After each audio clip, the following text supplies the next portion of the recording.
Going to begin our Dream Girls seminar panel discussion. We want to make this as engaging as possible, so feel free to raise your hands in the midst of these things, in the midst of questions, and we're just going to keep it really formally informal and just create like a dialogue, because this is an information session. We're here to share ideas, we're here to share stories, because sometimes our stories are, we think they're unique unto us, but we share a lot of things together.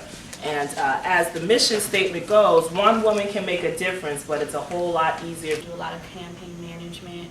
We do a lot of online marketing, so we work with on the website development side, and just really trying to help artists that may not be at the A-list level of pushing an album out. We actually are hired to come in and help labels with where the budget is not there for those lower artists. We really try to create innovative ways to kind of help and push and promote artists. So that's what we pretty much focus on. Nice, thank you. Challenges that Marvette speaks. Yeah, I mean, I definitely agree. I mean, I think you, as an African American woman, and especially trying to climb that ladder and strive to do exactly what it is you aspire to do, you always have to be that 10% extra. You always have to be just a little bit better and kind of set your own, like we talked about before, set your own expectations.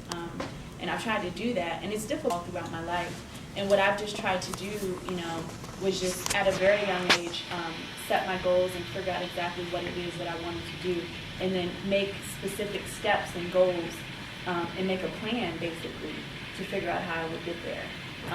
And just with the business and building the business, it was just just kind of really starting out. I started it actually during my undergrad when I was in college. I had an idea and I said, I don't want to work for anybody else, I want to work for myself.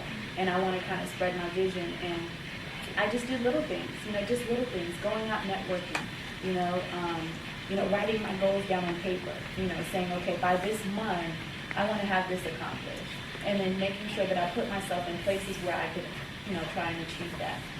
And just over time, I always tell people you just have to really have a plan. I'm a marketer, so that's my whole thing. I think you just kind of have to really set goals and write it down on paper. It's powerful, instead of just having it in your mind, but also having it so you see it every day.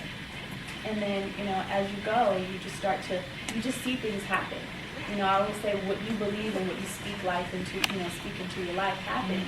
And so, when you start to really believe and put yourself in those places, you'll see the things come to pass that you hope for and you wish for. And that's really, I would say, the key to my success and the key to, building my business, that I've been grateful for, just doing that.